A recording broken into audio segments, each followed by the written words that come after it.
Diamante Techno TV, magandang umaga. Nandito tayo ngayon sa lobby ng Matabungkay Hotel and Beach Resort. Dito ako mag-chicken and yun, tamang-tama bukas Sunday. Maraming mga nagbabakasyon at saka marami akong mai-vlog. Dito interviewin ko lang yung in charge ng ano. Magandang ano po, umaga, Diamante Techno TV po.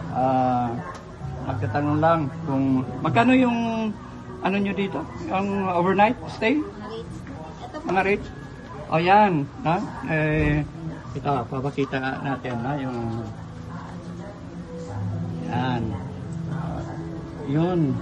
Published rates, na mayroong deluxe room 7,000, mayroong deluxe suites 7,900, and marami pa. Dito na siguro tayo sa deluxe room.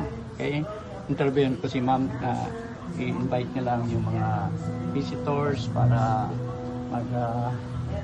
dito magpakasyon kasi napakaganda ng amenities na nakunan ko na ng pictures at saka yan, ipopost natin to sa YouTube channel. Ma'am, magandang umaga po.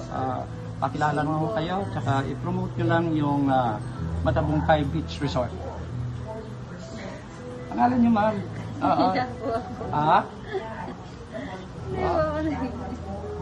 Okay. Anyway, siguro ako na lang, I'm inviting my partners, Diamante Group of companies and yung Philippine Society of Mechanical Engineers, yung mga kaibigan natin, sa ibang professional organization.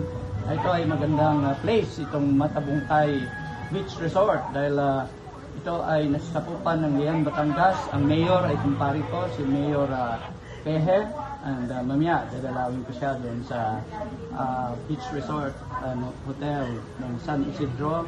Nandoon yung Diamante and Family Vacation House. So, in-invite ko ang lahat na pumunta dito kasi nakakuha tayo ng magandang discount through the influence of Mayor Pehe. So, magandang salamat. Ma'am, invite mo nga yung iba na dito, mag-check-in at saka mag-enjoy ng kanilang weekend sa Matabungkay Beach Resort. Pakilala mo lang sarili mo at saka yan, invite mo lang sila. Hello po. My name is Mikey po, receptionist. Punta po kayo dito sa Matabungkay Beach Resort. Thank you po. Okay, in-invite kayo ni Mikey na pumunta dito sa Matabungkay Beach Resort and siguro dito ako mag-check-in and magbibigyan ako ng discount dito kasi ito yung binablog ko dito ay please subscribe Diamante Techno TV. Magandang umaga sa inyong lahat. Okay, thank you.